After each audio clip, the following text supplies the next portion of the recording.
നമസ്കാരം. ചർച്ചകളും സമവായ ശ്രമങ്ങളും ഒരു വശത്ത് പുരോഗമിക്കുന്നതിനിടയിൽ ഹരിയാന അതിർത്തിയിലേക്ക് കൂടുതൽ സമരക്കാരെ എത്തിക്കാനുള്ള നിർദ്ദേശവുമായി എത്തിയിരിക്കുകയാണ് കർഷക നേതാക്കൾ. അത്തരത്തിലുള്ള ഒരു ആഹ്വാനം ഇപ്പോൾ കർഷക നേതാക്കളുടെ ഭാഗത്തു നിന്നും ഉണ്ടായിട്ടുണ്ട്.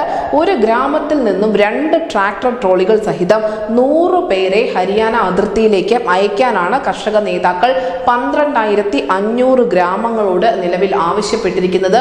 ഓർത്തു നോക്കുക, 12,500ഓളം ഗ്രാമങ്ങളിൽ നിന്നും ഒരു ഗ്രാമത്തിൽ നിന്നും 100 പേർ വെച്ച് അതിർത്തിയിലേക്ക് വരിക എന്ന് കർഷക നേതാക്കൾ പറയുമ്പോൾ അവർ കരുതി വെച്ചിരിക്കുന്ന ഒരു സമരത്തിന്റെ തീവ്രത എത്രത്തോളം എന്ന് നമുക്ക് മനസ്സിലാകും.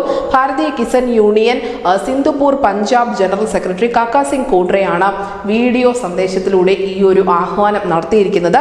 ജോലികൾ നിർത്തിവെച്ച് ഗ്രാമങ്ങളിൽ ആളുകൾ ഒന്നിച്ചു കൂടുക, ഹരിയാന പഞ്ചാബ് അതിർത്തിയിലേക്ക് നമ്മുടെ ആളുകൾ പോകേണ്ടതുണ്ട്, നമുക്കിടയിലെ പോരാളികളെ തിരിച്ചറിയേണ്ട സമയമാണ് ഇപ്പോൾ വന്നിരിക്കുന്നത് എന്നുകൂടി വീഡിയോ സന്ദേശത്തിൽ ഈ കർഷക നേതാവ് പറയുന്നുണ്ട്.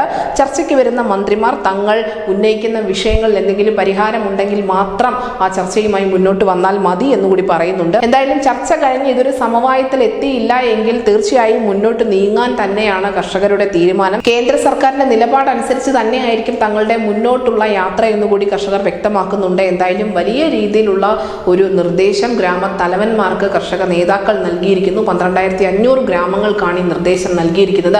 ഒരു ഗ്രാമത്തിൽ നിന്നും 100 പേരെ ഹരിയാനയുടെ അതിർത്തിയിലേക്ക് പറഞ്ഞയക്കുക എന്നത് തീർച്ചയായും ഇതൊരു സമര പോരാട്ടം തന്നെയാണ്. എന്തായാലും സമൂഹ മാധ്യമങ്ങളിലും മറ്റും ഈ കർഷക നേതാവിന്റെ വീഡിയോ വളരെ വലിയ രീതിയിൽ വൈറലാവുന്നുണ്ട്. ഈ വൈറൽ വീഡിയോ പ്രേക്ഷകർക്ക് കാണുന്നതിന് വേണ്ടി ഡിസ്ക്രിപ്ഷൻ ലിങ്കിൽ നൽകിയിട്ടുമുണ്ട്. News desk Malayalam.